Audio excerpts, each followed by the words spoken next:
Hello once again, magandang araw po sa ating lahat. Ito naman po tayo sa ating video series on how a DepEd teacher can be easily promoted. So last time po, natapos po natin ang education, line of experience, training, coordinatorship, research, school project.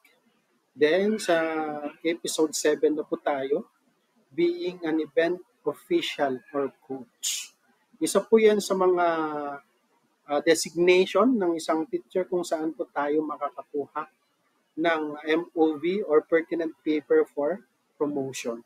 So dapat po ay uh, it's either an sports coach or official, or better po if academic, sa academic po tayo coach or official kasi uh, mas ma, mas madali po sa coaching.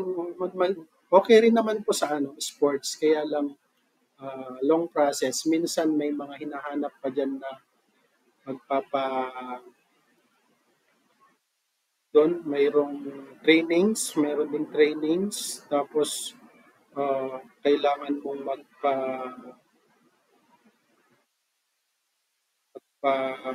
maging official pool nung kung anong sports mo gusto.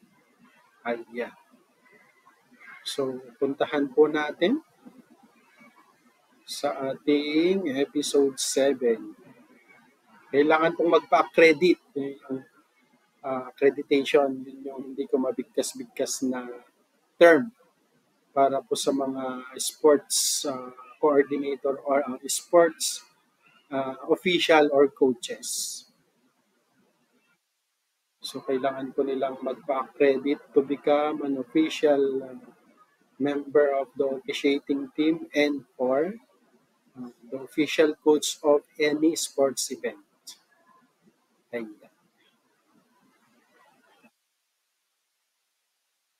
So ayan po mga kaguro, being an event official or coach.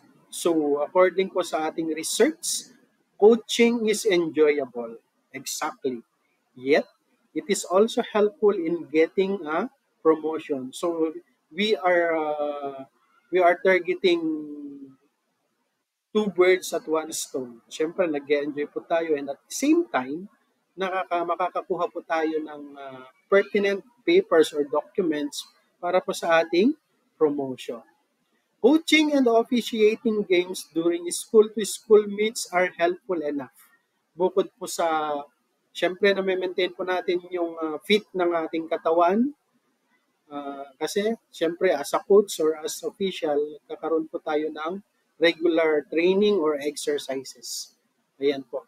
Teacher leader often play a mentor and role model for first year and yearly career teachers, providing much needed support, guidance, and advice.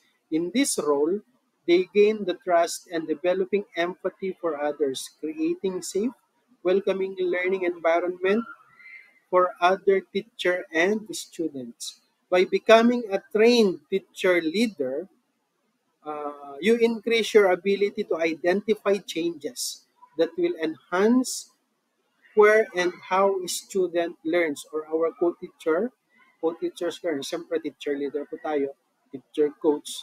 So, dalawa po ang ating target, our co-teachers sa school. Kasi minsan ang mga training dito mabibigat eh. May district, pinakamababa yung district niyan, ang pinakamataas po nito ay national, especially if you are accredited as national official, national sports official, or national coach. So you increase your ability to identify changes that will enhance where and how students and teachers learn. Be a voice for your fellow educators when decisions are being made, and be an effective advocate teaching for the teaching profession. Ayan po.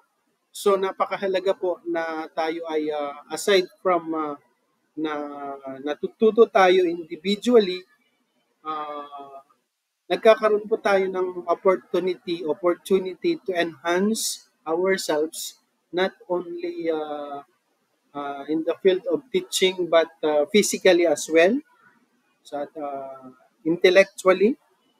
Siyempre, pag lumalabas tayo, we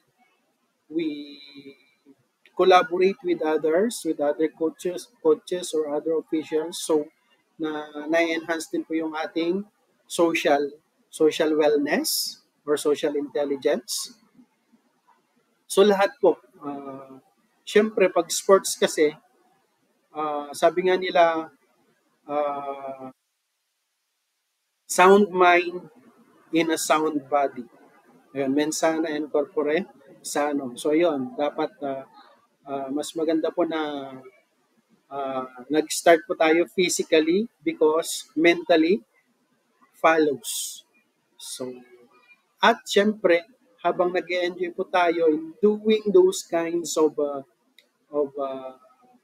advancement, not only in ourselves but in our profession as well, nakaka-gain po tayo ng mga pertinent documents for promotion. So, ayan po.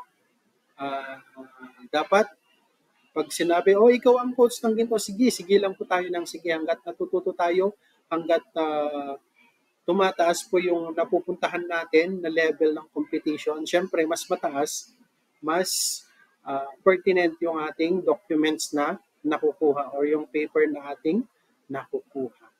So with that, maraming salamat po sa ating episode 7. Sana po ay pagpatuloy ang pag-subscribe sa aking YouTube channel. Maraming salamat po at mag-share at i-like po ang aking mga videos. Thank you!